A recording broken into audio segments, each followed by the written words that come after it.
Yo, yo, yo. Yes, yes, people. What we saying, man? Hopefully you can all hear me and shit. Yo, forward, bro. Can you hear me? Yeah, I can hear you good, bro. Yo, 1 second. I'm tripping it. Yo, yo, yo. I had the speakers on then and I was like, can I hear myself through the speakers? But I can't. I'm chilling. Yo, people, what we saying? Back at it again, man, with the opposition preview. Another one, man. Another one. However, I don't know, man. Spurs are not doing too good themselves. So this might actually be one where, you know what I mean? I don't know. Talk to me for that, bro. What's going on with your football club right now, innit? Bro, it is an absolute mess. Like, over the last couple of days, I've been going through it on a couple of big six stoppage time, and it's almost feels like same Spurs, different season, to be honest. And I think this is probably the first. I know a lot of Man City fans look at Spurs like their bogey team because of how the last couple of years have gone with results between us. But I've said, I think this might be arguably the fixture where you guys should be the most confident. Obviously, coming off the back of that North London derby defeat, but our form has been inconsistent since we've come back from the World Cup break. Prior to that, it was inconsistent. We haven't looked like we've really clicked this year under Conte, despite signings coming in over the summer. Signings that I felt like personally didn't really improve the first 11. But you're kind of seeing that as the season's gone on, where we've had injuries to Kulusevski, Bentancur, still haven't addressed the right wing-back issue. Our defense still looks leaky. And then when you've got kind of one of the main pieces, which is Son, who has been kind of leading our attack for the past couple of years, it's fallen off the face of the earth, let's be honest, this season. You're kind of left with nothing when it comes to your counter-attacking game, which is the one area where you could say Spurs might have been lacking kind of a bit of creativity, might have been lacking in kind of a bit of identity over the last couple of years. But the one thing they have been able to do is when they sit behind the ball, they can hit you on the counter and be dangerous. And Kane, which is where you've really thrived against City over the years, man. We've been unable to deal with that. It's funny actually you say that about Son, because when I was on the Big Six the other week, I was speaking to Tobes about it, and I said to Tobes, I said, on a reel, what's happened to Son, man? And he didn't really have an answer. Do you know what's going on? Like, why is he not performing, bro? So me and Tobes kind of stand on different sides. Like, I'm of the opinion of, I just feel like Son is now at that declining stage of his career. You look at what he's been able to do over the past 6 or 7 years at Spurs. He's gradually improved as a natural winger when he initially came in. I think the inverted ringer who really put up consistent numbers, whether it was goals and assists over 4 or 5 seasons. But then last season, I really felt like he almost peaked at what he'd evolved into, which was being that final man on Spurs' counter-attacks, essentially. The system was catered where Kane would drop in deep, you would be the final man getting in all the goals. And over the last 2 years, he's pretty much, his goal numbers have gone up. He's managed to get a golden boot out of that. He's managed to get a new contract at one of the highest paid members at the team. So I just feel like he's at an almost comfortable stage in his career where he's pretty much a legend at the club, one of the highest paid player, doesn't really have a threat for his position, is an absolute legend for his country. So it's kind of, I've said, I don't know what's pushing Son anymore. I don't know what the motivation for him is anymore, because if he looks at his club situation, is he really going to be competing for silverware? No. Is he really going to be a serious contender in the Champions League? No.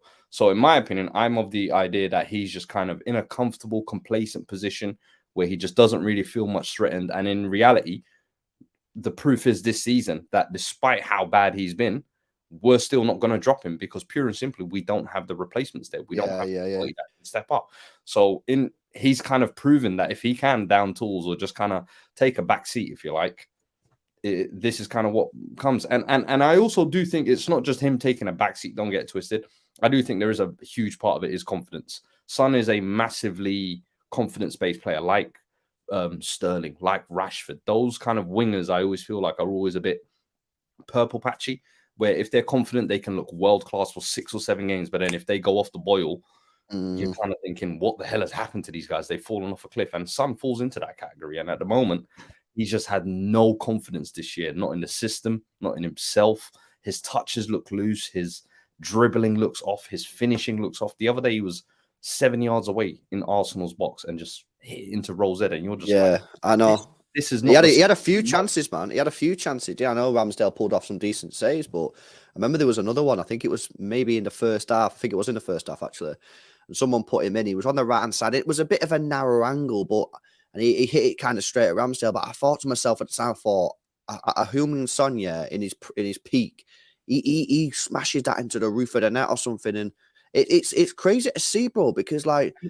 He got top goal scorer last year as well, isn't it? He got 100%. But I was saying this even last year. I was saying to a lot of Spurs fans, I was saying, if you watch Son Heung-min game, if he's not scoring, what is he actually bringing to the team? And I'm sure you guys are nowadays having that conversation with kind of Haaland, but I always said that because the difference I have with Son is Son over the previous years always used to contribute to the game, whether it was assist, whether it was creating for others, dragging the game out wide, getting into the channels, linking up with the midfielders, getting involved defensively. It just seems like all those areas of his game has gone, the more he's focused on goal scoring and numbers. And now that those numbers aren't there, you also haven't got what you used to give me before. And you're just kind of, I don't know. A lot of Spurs fans at the moment, I just feel like I'm frustrated with him. And I know people say, "Oh, against City, he'll always turn up and he'll turn."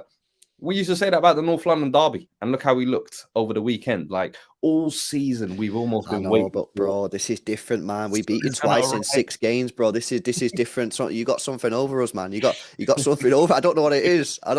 And we still managed to beat you in that final in the Carabao Cup to get the trophy, bro. But yeah, I guess when it matters, bro. But for some reason, man, we always struggle against teams who play like a counter-attacking football, like, and any team that puts the ball in behind our defense or runs at our defenders when they're exposed and they don't have that protection. We've always struggled at, and obviously the way that Conte plays ball, that sort of like, he's obviously done very well. And even when like you had Mourinho and that, he played in that sort of style, and especially if we don't get the first goal. If we get the first goal, not always, as obviously we found that out against United, but usually we're able to sort of hang on there. But like if the opposition team who plays that counter-attacking style gets the first goal, man, we seriously struggle. But obviously you're saying Son ain't doing that well. What about Kane, man? Because did Kane have a bit of a quiet start to the season or what? Like what was he saying in the Prem this year? Nah, to be fair, I think Kane's been brilliant all season. I just think Haaland has been so incredible prior to that World Cup period that anybody who was scoring goals underneath him, it just kind of didn't matter because compared to Haaland numbers, what are you doing? But I think before the World Cup even, he had about 13 or 14 Premier League goals and he's still pretty much the creative spark in our team. He's still the one putting it on the plate for others. And coming off the back of the World Cup, obviously with that penalty miss, you would have thought his head might be down. He might need a bit of, time to kind of get over that. But he's come back and he's straight away been firing on all cylinders. He's been the only one, I would say, kind of helping us tick along, him and Kulusevski. But Kulusevski, of course, this season with injuries, he's kind of been a bit hit and miss as well. But with Son, that has been just such a key aspect of our forward line, such a key part of our attack, that now he's not delivering. You can kind of really see how much we're lacking in attack. And you say previous years kind of, how have we been able to get over you? It's been that. It's been our counter-attack. It's when you guys play that high line, you squeeze us in our half, we're able to get either a Lucas Moura, a Bergwijn, a Son Heung-min just running up that way and causing threats. At the moment, Moura's completely out of the picture. Bergwijn's not even here. Son Heung-min is completely off pace, Kulusevski is an injured out. He's just come back in the North London derby. So I'm looking at this game and I'm thinking the only way we can come out with something is by purely praying to the omens and hoping something comes through. 'Cause looking at it from an attacking aspect, I can't see it. Looking at it from a counter-attacking aspect, I can't see it. You look at our width, our creativity in midfield, we don't have it. Our defensive solidity, we don't have it. And I always say, whenever teams are struggling for form, Spurs fans call it Dr. Tottenham, where, oh, you're struggling for form, Dr. Tottenham will see you now and we'll help you get back to form. I'm telling you, I can see Haaland doing an absolute madness this upcoming game with the way our defense is looking at the moment, especially. You know what with Spurs, right? Do you worry about where the sort of future's going? Because I'm looking at Harry Kane, 1 year left on his contract. You know, I don't know if he's staying or going, but obviously until he signs a new deal, then there's always going to be speculation. You know, like, do you worry? Because for me, at the start of the season, I'm looking at Spurs going, solid top 4 team. You know what I mean? Like, they'll probably be up there in the title race, but probably won't win it. You know what I mean? But they'll be up there. But now I'm thinking, these guys are falling away from the Prem top 4. I mean, you don't get top 4 this season. That's a fucking that's a disaster, man. I mean, mate, like, do you know what's so funny? Yeah, is I love it because from an outside perspective, and a lot of Spurs fans as well, when the summer was done, we're like, yeah, top 4 was secured. We got Conte on our side, and I looked at it, and as soon as the Jed Spence signing was made, I turned on the window. I said, you guys are supposed to be saying we have a world-class manager, we have 150 so-called to spend, and we've got Champions League football that we jumped ahead of. We should be going out there and getting the top caliber players. Not giving Conte championship talent for him to build on. Not giving him a 60 million signing who's just survived relegation and hasn't really put up numbers is going to be a backup bench option. So I looked at I predicted 6 for us. So I'm not surprised by any of this, to be fair. But looking at the future, it's looking even worse, I'll be honest with you. And I kind of said, if by January this club hasn't hedged all their bets behind Conte, this is going to fall into the abyss because you'll have Conte walking out. And then you've got Kane with 18 months left on his contract. That's been the goal scoring and the creative spark of your team for the past 3 or 4 years. Once he goes, it becomes a trickle effect because look at the current quality players in your side. You're talking about Romero, you're talking about Bentancur, you're talking about Kulusevski, you're talking about Perisic. All 4 of those players signed purely because they wanted to get on Conte's project. When Conte walks out of the door, how long till they're saying, there's no Champions League football here, there's no idea here, we fancy leaving as well.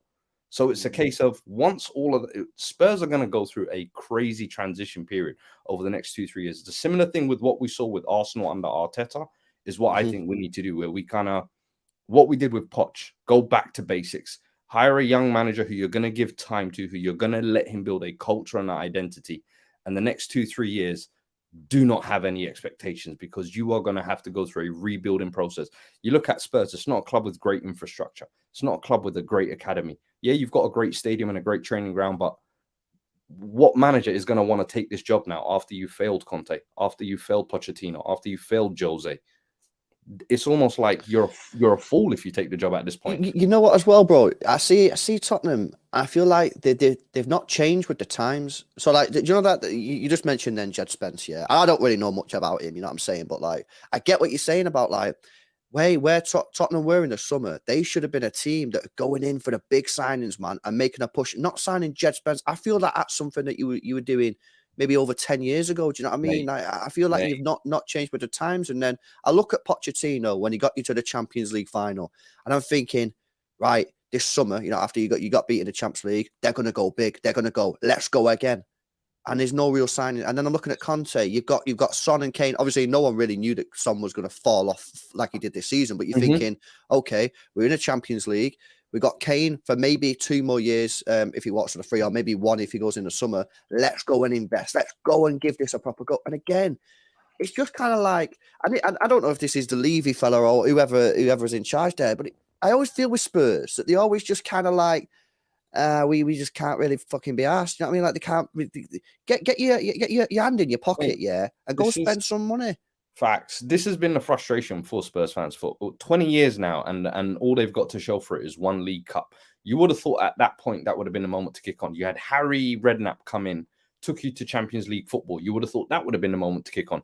They sacked him, wanted to believe in the AVB vision.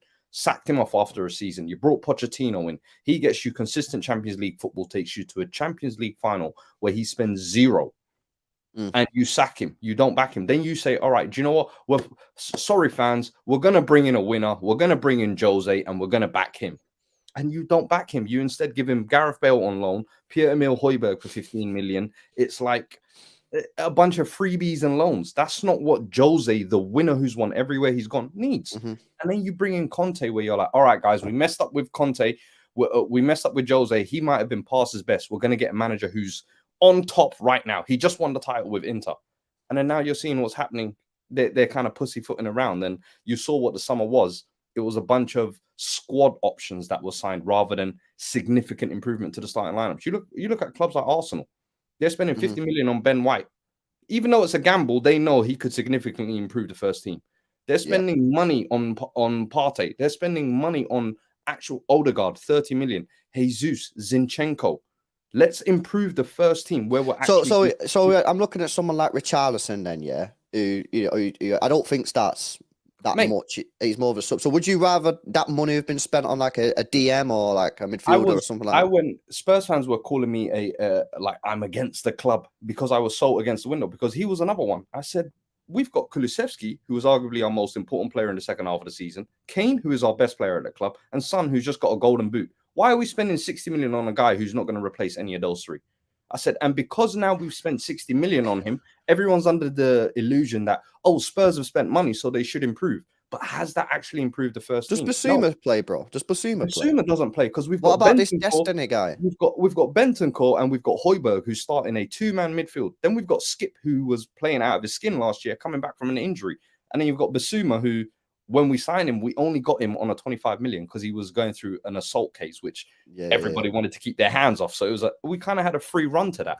But since then, he hasn't even lived up to expectations. And this Destiny. And Destiny, he looks like a prospect, but he's back on loan as well. You've signed him, you're shipping him out on loan.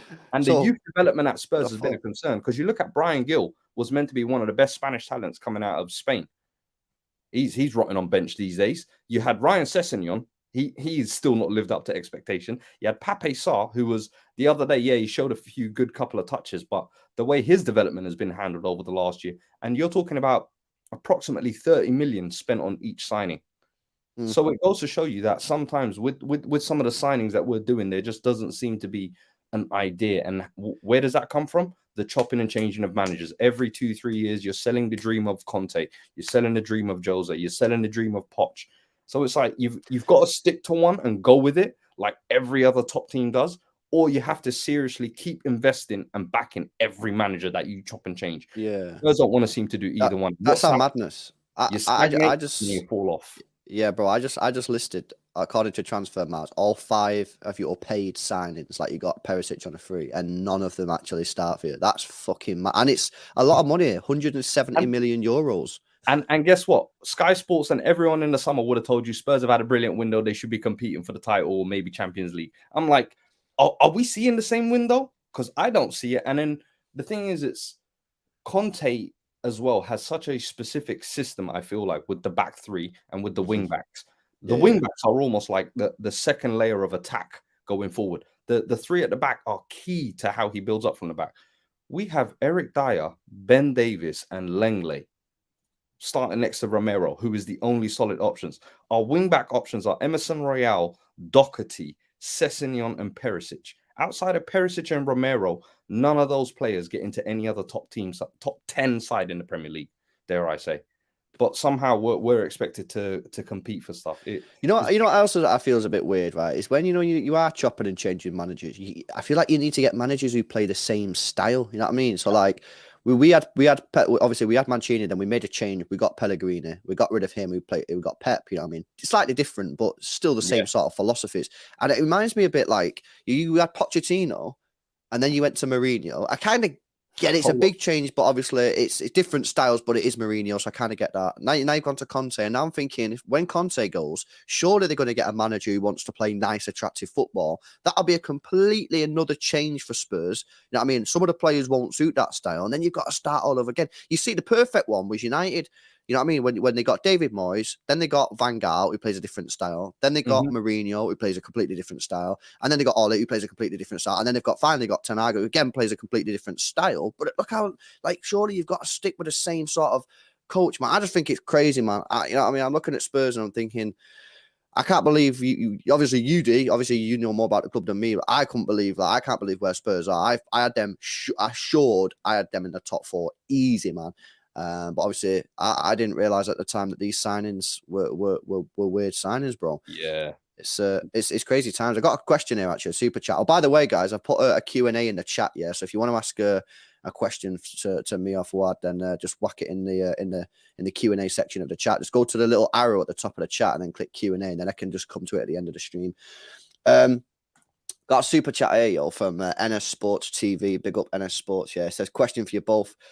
Which player do you fear the most from Tottenham?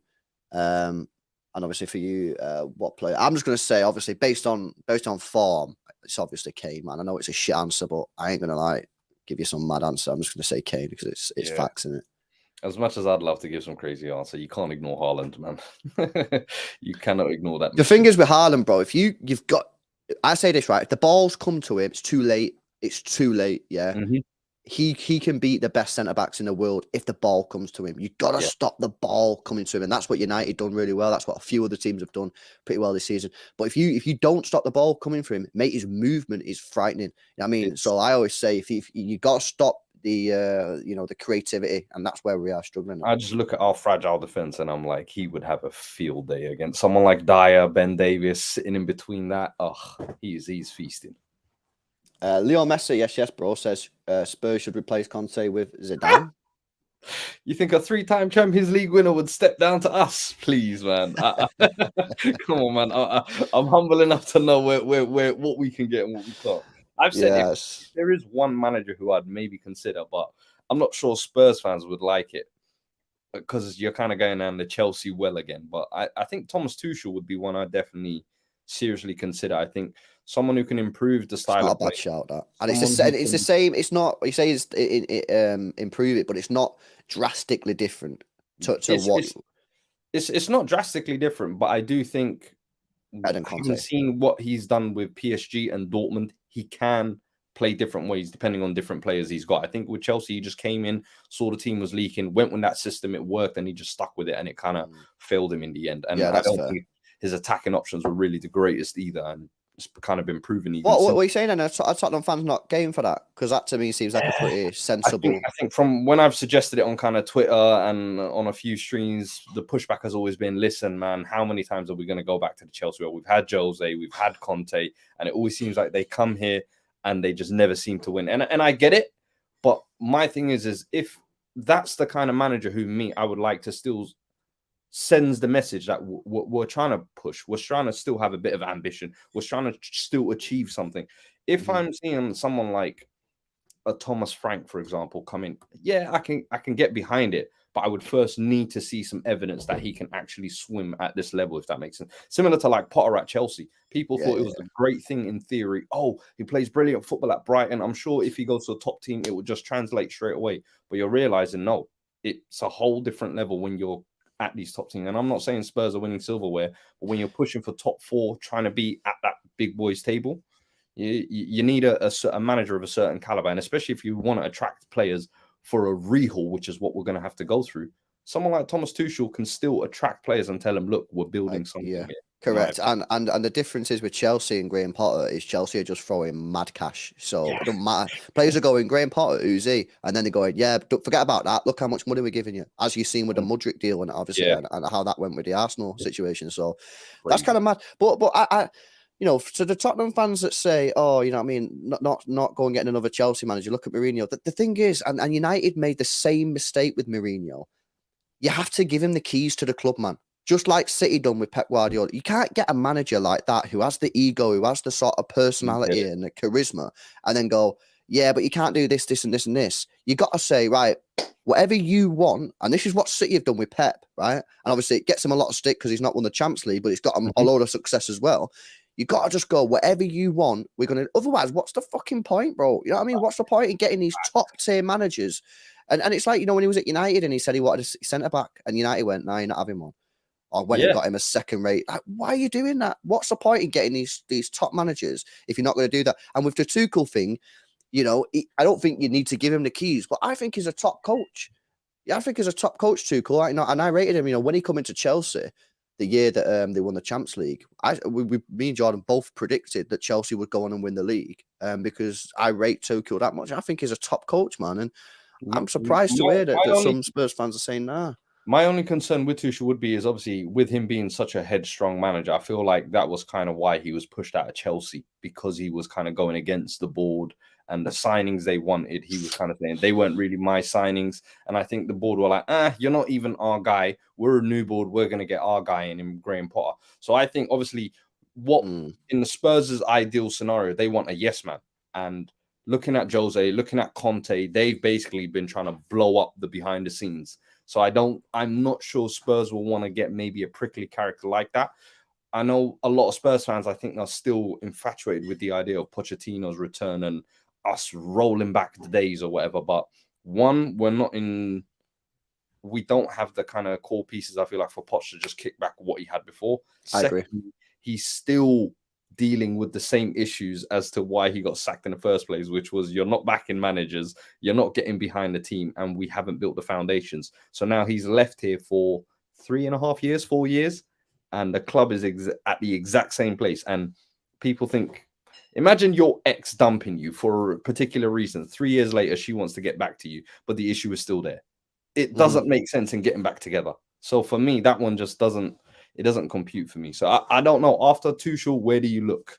That's what I ask first. Well, this is the problem. People saying Zidane, he's not going to go to Spurs, isn't it? You know what I mean? Like, I don't even on a real bro. I don't even think there's any like guarantee that he come to the Prem, man. You know what I mean? I think he's just like, because the thing is, his stonks are so high after what he done at Real Madrid.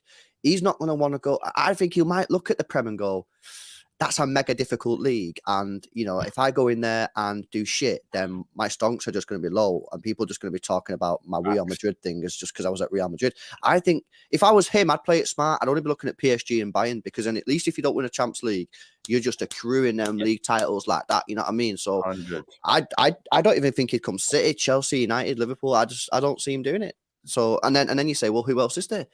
And you're looking at it.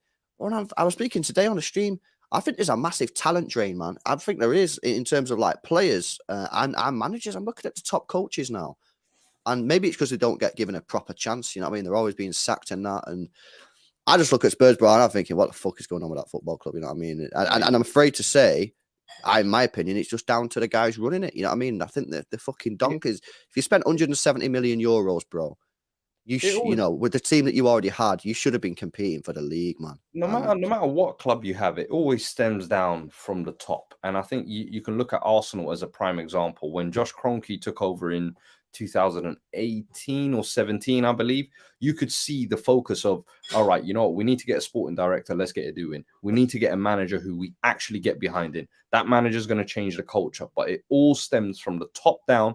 We're going to follow the same message. Liverpool, same thing. When Klopp came in, all right, this is our guy. We've got our sporting director. This is how we're going to work. We're going to back this man to the death. And every single club that is succeeding or had some success over the last couple of years, it's the same thing. The clubs that have been chopping and changing, you look at the Uniteds, you look at the Chelsea, and you look at Spurs. They're the three clubs that are constantly fluctuating and everything. United now are getting back to a little bit, but that's because they finally found their guy in Ten Hag. Spurs, it's just been a sinking ship for a long time. And now we're at that point of Newcastle. Let's not forget they're perching up as well. So Big Six status, I don't know how long we're going to maintain that for, much longer, in my opinion, honestly. It's wild. It's wild. Guys, we've got a little Q&A now for the end. You got any questions for us, then fire them in. It'll be interesting to see some of your questions. There's already quite a few coming in, guys, so get them in and we'll ask them out. Make sure you drop a like on the stream if you've not done so already, man. On 145 likes, let's get those likes past 150, guys. Hit that thumbs up button. Make sure you subscribe to the channel. Fuad, where can people find you, bro? At Fuad Kadani on YouTube, Twitter, Instagram, and then on FTBO as well, Stoppage Time with my boys. There you go. Right, let's have a look at some of these questions. Nick Toll, by the way, just says Luis Enrique. great shout. I like him. I like him as a manager. I want him as the next City manager, man. Yeah, I think he's shown with the few of the teams he's managed, he can play different ways with different teams. I think the way he's coached that Spain team that nobody thought would do anything to really, well, I know they got embarrassed at the World Cup, but the Euros, they really surprised me in getting to that semi-final and how they played. So, yeah, he's definitely one I'd consider. Would he come? That's another question. That's the crazy thing, you know what I mean? Because you're not big spenders, and maybe your board does things that, you know, they don't give the managers complete control. Then maybe, you know, it is difficult, isn't it? You know what I mean? It's a difficult one. Not Got big another. spenders, managers lack control, and then also potentially your best player in Harry Kane leaving in the next 18 months. Son has fallen off a cliff. It's not looking good. Shit. Who do you want to be the next Spurs captain? Obviously, if Kane does leave. I mean, Leo Messi. Lloris is the captain at the moment, so Kane, and if Kane left, I think Romero or Højbjerg probably, I think, characteristic-wise, I think they look like two strong leaders. Mm-hmm. Yeah, fair. Right, let's get into some of these Q&A questions. Lauren in the chat says, how confident are you of Conte staying at the end of the season, and would you even want him to stay?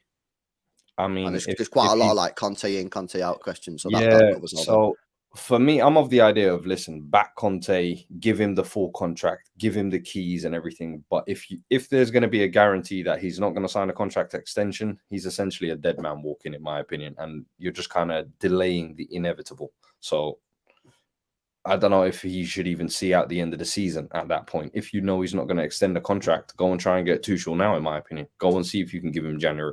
Go and see if he can prepare the team for the Champions League ahead. Because what are you going to wait till January goes by and you're embarrassed out of the Champions League? And then it's like, all right, Conte's not going to sign a new contract. Let's sack him in March. And then now from March till May, it's just a slog, basically. So I think it's a decision that does need to be made in the next week or two for sure. But this club, as you know, they can just leave things to sit around. But I've always said that a manager like Conte, you don't look a gift horse in the mouth. He's taken a step down and taken this job. Let's be honest. He went from title winners at Inter Milan. You now are lucky enough in a position where you fumbled Jose, you fumbled Pochettino, you've got Conte. And now I just feel like we fumbled this opportunity as well. So this club just doesn't want to be serious or kick on, in my opinion. Mm-hmm. Yeah, fair dues. The voice of the voiceless saying, what are your thoughts on Richarlison? Obviously, we covered it a little bit before, but what are you saying? So Richarlison's a funny one, man, because when we signed him initially, I was so against the signing. I was like, oh my God, we're signing a 60 million, basically. And was that every Spurs fan like that, or was you again No, a little bit? Every Spurs fan seemed pretty happy with it. They were like, oh, Premier League proven player. He scores goals. And I was like, what goals? 12 to 13 goals a season. I said, we're pushing for Champions League. I said, and that's in a team where he's playing 40 games a season. I couldn't foresee the impact he was going to make. And let's be honest, it's been about 10 or 11 Premier League games and he hasn't scored yet. So he did have a nice game against Marseille in the Champions League, but that's been about it. For Brazil, he looks a complete different player, but that's because he actually has a system and a team around him where he just sits in the box and scores. But for us, it has not been a good signing at the moment at all. And can he ever replace Harry Kane if he left? Not in my eyes. Can he replace Son if he ever left? Not in my eyes. So it's a case of, I don't ever think, in my opinion, Richarlison will ever live up to that 60 million billing. The best he can do is just kind of be like a very much a fan's favorite, if you like, who has kind of a few moments here and there. Passion merchant as well, which the fans love, innit? You know what I mean? Oh yeah, they love all that. You do. Lucas Moura has been at my club for 7 years off the back of that and won hat-trick in a semi-final. Lamella got about 8 years out of real hard running and passion. So Spurs fans, they'll let you live forever off that. Plebes, again, I kind of spoke it a little bit, but do you think Kane will leave in the summer? I think he'll try and push for a move in the summer because he could see it as maybe a potential of, you guys can get a bit of money for me. But I more than likely, what I imagine is if he doesn't sign a new contract, Levy will say, I'll let you leave on a free type of thing. And then this can be your farewell season, if you like. But I think in the summer, he could potentially announce that I'm not signing a new deal and I will be leaving. And do you then think he does that? Because surely you're still going to get, I mean, he's a top striker. Surely you're getting minimum, even with a year left, surely you're getting minimum 80 million. Yeah. Surely anyone still pays that, man. I would be looking at 65 minimum in my eyes for Kane. 65, bro. Come on, man. Teams will snap your hand off. I still think that you're going to get I'd say I'd go down maybe 70, maybe 75, bro. I'd be astonished if teams do not snap your hand off for that kind Yeah. of cash. I know what is he now? 29, 30 or something. I think United should be swimming like sharks around that. In my Yeah, that's exactly what they look for. I know people are talking about Bayern Munich, but I don't know if Kane is looking at his career and thinking it's missing Bundesliga titles. I think if a Premier League title would mean more than 4 Bundesliga titles, and I think he's also looking at that Shearer record where he's about, I think, 60 goals away from it. Why are you going to leave the Premier League? So I look at the English teams. United seem like the only real realistic option for me, unless City wanted to go crazy and say, you know what I mean, let's run it back one more time. Nah, bro, people would melt down. Imagine. Hey, imagine Kane and Haaland in a 4-4-2. Ooh. And just a little bit of a sprinkle of Julian Alvarez as well. You know, Pep's wingers as well will be like the Bernardo KDB type. So they'll be floating half tens with Cancelo and I know there's something cooking there. You know what? Yeah, that would be pretty insane, bro. We still probably wouldn't create a chance even with him in there though. Listen, he can create chances. He can drop deep and create the chances. That's a massive difference. You know that him and Haaland are completely different players. Both score an incredible amount of goals, but it's really fascinating to watch, and that's why the game tomorrow will be sick because they're both completely different. I mean, Haaland does drop back deep a little bit to get involved, but he's nowhere near as good as Kane at that. But obviously, Haaland just sticks in the penalty area. You know what I mean? That's his game. I'm in the penalty area, man. You give me the ball in the penalty area, I'm putting it in the roof of the net. So they are a bit different.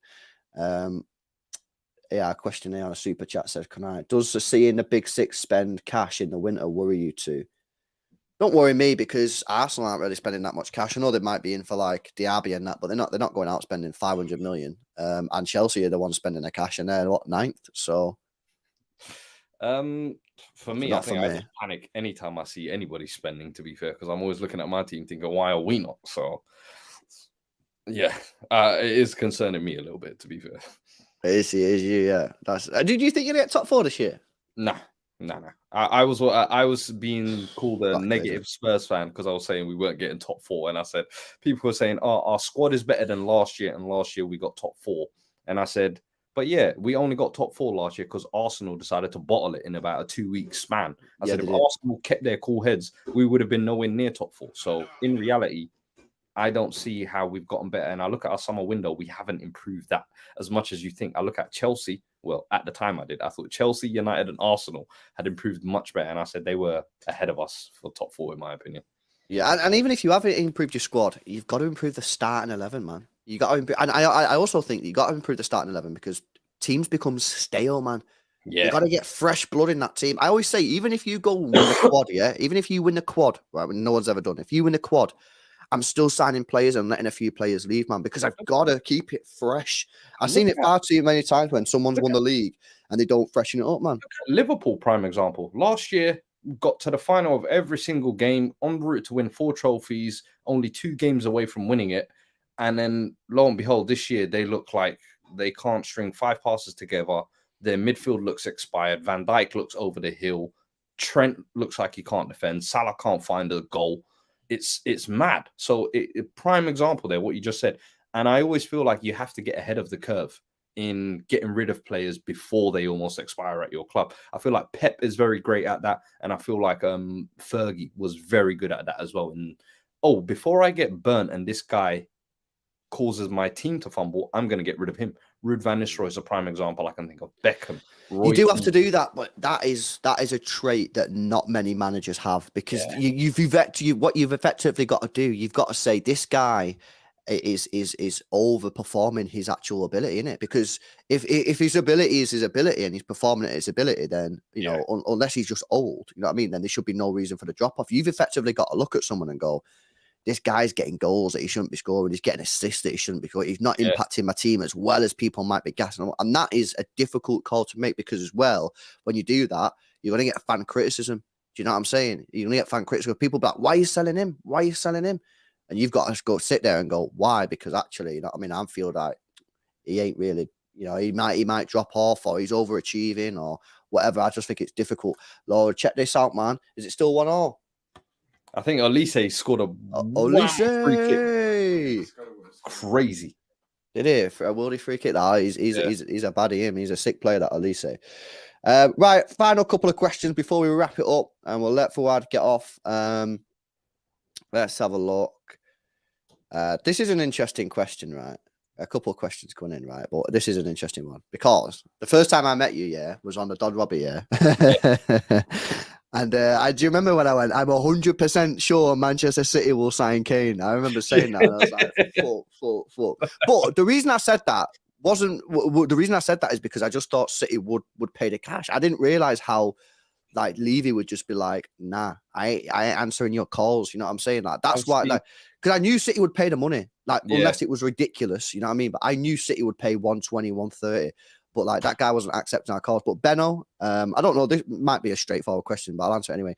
Do you think you should have sold Kane for 150 million? Looking back at it, or like, what are you saying on that? For 150 million, yeah, but the 150 million was never offered.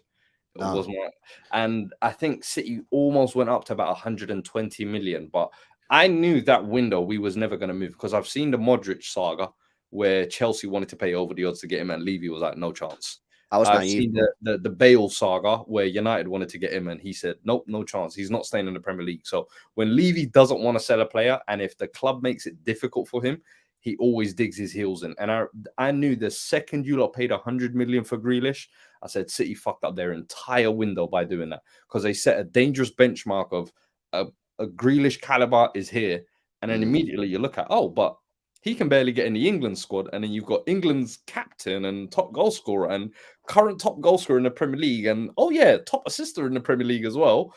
Yeah, he's going to cost way more than 100 mil. So I knew from that moment it was never going to happen. Yeah, you was pretty firm on it, man. I mean, we were both firm in our positions, but I was probably just naive in not understanding it from a Levy point of view, man. And now I've got that scar. I've got the scar. I've got the Napoli scar. You know what I mean? When we tried to get...